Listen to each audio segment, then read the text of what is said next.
5 seconds to go.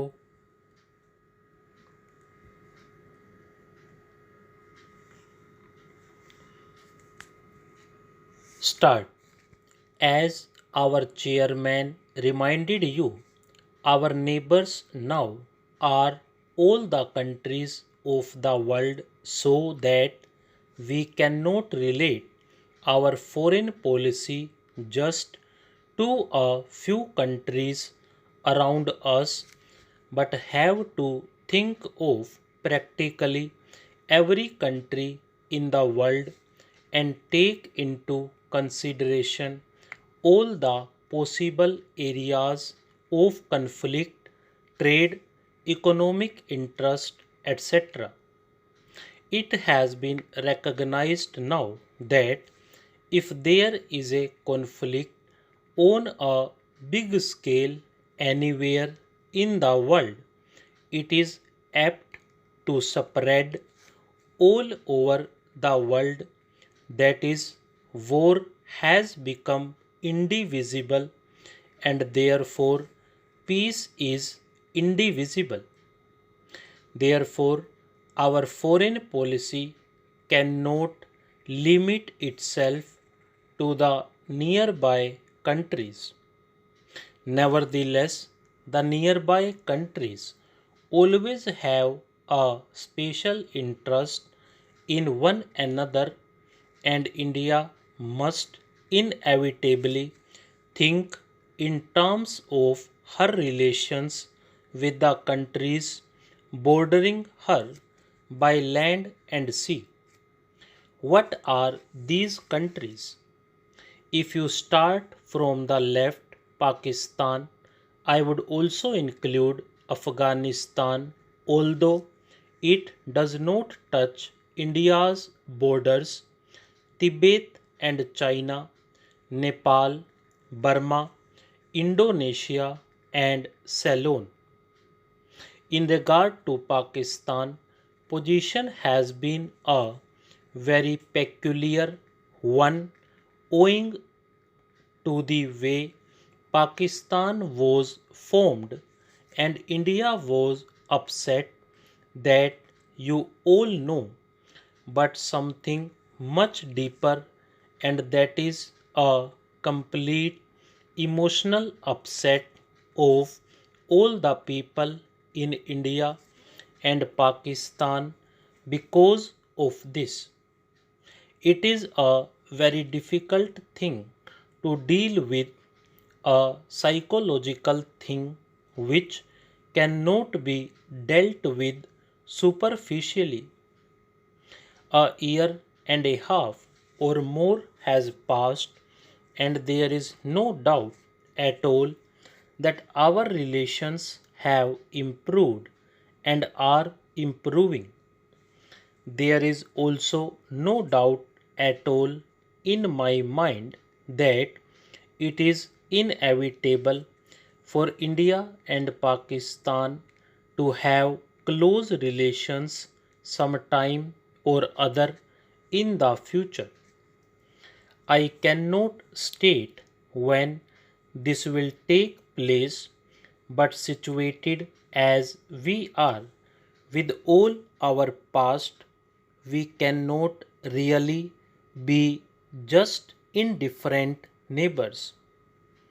We can be either hostile to each other or very friendly with each other. Ultimately, we can only be really very friendly, whatever period of hostility may intervene in between, because our interests are so closely interlinked. As far as the other countries are concerned, our relations with them are quite friendly. Take, for instance, Afghanistan, and our relations with Afghanistan are exceedingly friendly, and our relations with Tibet, Nepal, and all the neighboring countries are also very friendly. If our neighboring countries have, in a sense, the first place in our minds, then the second place goes to the other countries of Asia with whom we are also fairly intimately connected. Now, India is very curiously placed in Asia, and her history has been governed a great deal by the geographical factor plus other factors. Whichever problem in Asia you may take up, somehow or other, India comes into the picture.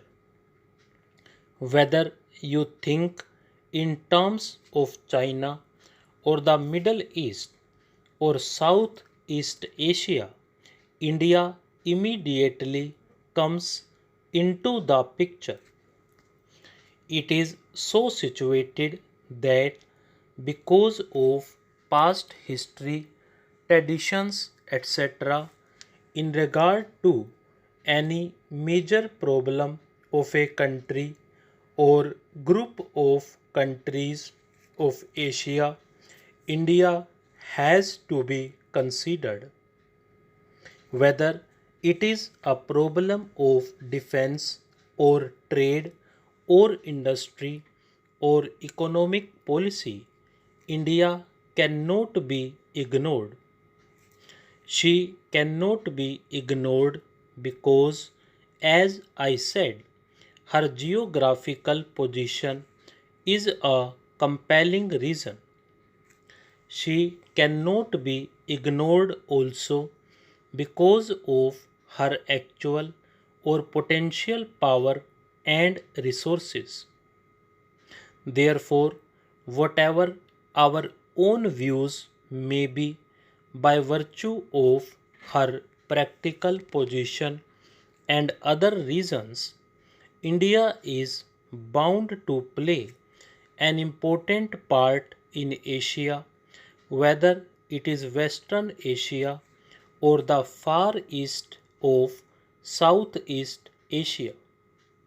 It so happens, of course, that even culturally speaking, our bonds are very great with all these parts of Asia, whether it is Western Asia or the far east of Southeast Asia, and these bonds are very old and very persistent. A very curious thing happened when, roughly speaking, British power came to India and British dominion was established here. This was the reason why we were cut off from our neighboring countries of Asia. Our contacts were then with England across the seas, and while to some extent we struggled against that domination and resented those contacts, nevertheless they were there, and we saw the world more and more through that window, the British window. Very few people went to the other Asian countries from India, and very few came here from there. And even those few people from Asia we met in Europe and not in Asia. Now, in recent years, that process has been reversed or is being reversed for a variety of reasons. Initially, I suppose the one major factor was air travel. Air travel brought us immediately into close contact with our neighbors because if we went to Europe, we passed through Baghdad and Tehran and other places. Air travel not the only factor, there are also political reasons that are now bringing about these changes for future development. Stop.